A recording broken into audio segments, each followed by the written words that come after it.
And now, Coach of the Year candidate, Monty Williams. Coach, obviously you guys were so efficient in the first half offensively, and then you get a lead out of rhythm. You're trying to figure out who to play, and then you put starters back in. Nah, well, yeah, I wouldn't say out of rhythm. I just thought we missed a lot of shots versus their switching. You know, we had an advantage with our bigs, especially with JaVale. I thought we made a few bad reads and ended up in late clock situations, and sometimes that can look like you're out of rhythm. So there may be some evidence there, but overall, I thought we played a solid game.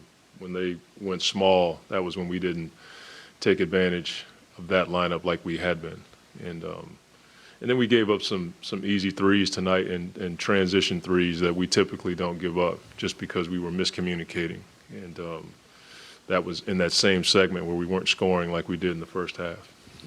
For obviously, as you always say, it's hard to win in this league, and to take a 1-0 lead, regardless of how you get it, you'll take it. Yeah. But how much would that last quarter be viewed in terms of preparing? I think it speaks to, one, we can be better. I mean, we scored 121 with that fourth quarter.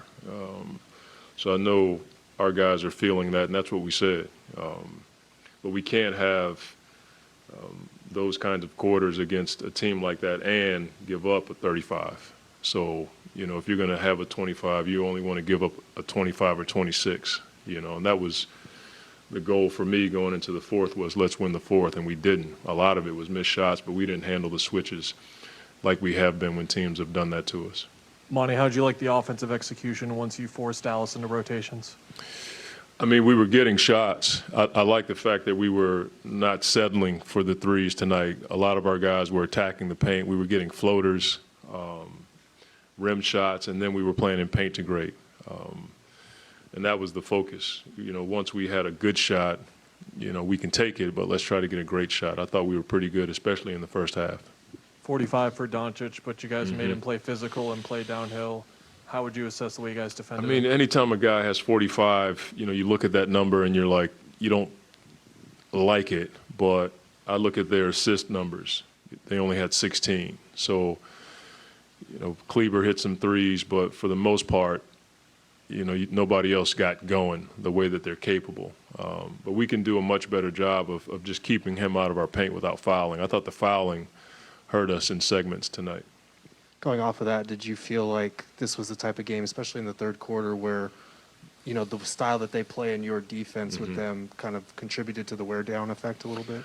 Maybe. I mean, I thought, you know, if we could have made a few more shots in the fourth, it'd feel a lot, you know, better, if you will. But I thought we got the shots we wanted.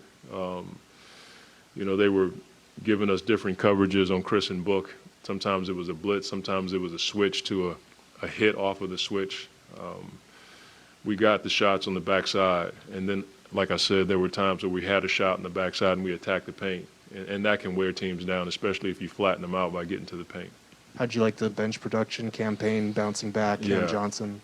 Well, I thought Cam, JaVale, all those guys, you know, even if they didn't score, contributed tonight. JaVale's segment was really good in the second half. I think we have to do a much better job of trying to find him at the rim versus their switching. I think the second group can be much better there, but yeah, we need that production from both Cams. It looked like the Mavericks were getting a lot of backside open threes on the sinking defense. Yeah. When Luka would drive or one of their guards would drive in. I think they were second in the league in getting corner threes after their trade of KP, and you guys were third best at keeping people out of that. So what did you see there, and how do you think? It's one of those environments where we can be better. Once we got to trust the guy that's guarding the ball, that he's going to force a tough two. There were a number of times tonight where we didn't steal out to the three-point shooters. We were kind of watching the ball. And then once the pass was made, then we made the effort to get out there, but it was too late. We can do a much better job of just guarding the ball, keeping it in front, but then the guys watching that have to trust, whether it's Mikal or Jay, that those guys are going to be able to guard and force a tough two.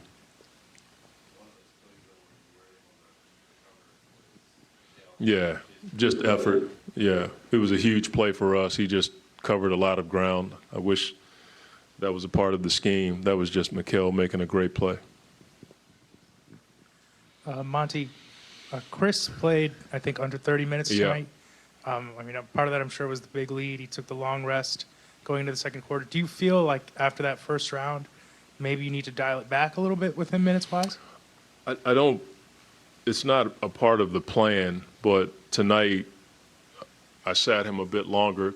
Cam was playing well in the first half, and, you know, you're always trying to win the game. But it is on my mind at times, anytime we can allow him more rest, it is helpful because I think it makes him fresher in the fourth quarter or allows him to be. I took him out in the third, and I think he had a few choice words for me as he was going towards the bench, but I understood it. I can't worry about the first round. We're trying to do everything we can to win this one, but there are times when we can rest him a bit longer. Monty over here with DeAndre leading the team in scoring. Are there things that you see with him that feel like just that recognition and reps, being in his second go around with this stuff and identifying, hey, I have the mismatch, I have the hot hand, so to speak, any of that stuff? Well, I just think there's opportunities to take advantage of, you know, certain situations, whether he's in short roll, he's been pretty efficient with that shot, or when he has a smaller guy in a post-up situation. But, you know, he's worked on it with Coach Bryant. As I've said before, the first year, I didn't think he was as comfortable playing in the trenches and using his left shoulder jump hook and playing in short rolls. So it's just something that he continues to work on, and it's a weapon for us, especially when you're playing Chris and Book with the kinds of coverages they see every night. I think he does a really good job of being under control when he catches it in the short roll. Sometimes he'll find guys on the weak side, or he can go right to his mid-range jump hook, if you will. Monty, you knew coming into this series a lot of what they do offensively. We'll be back with more.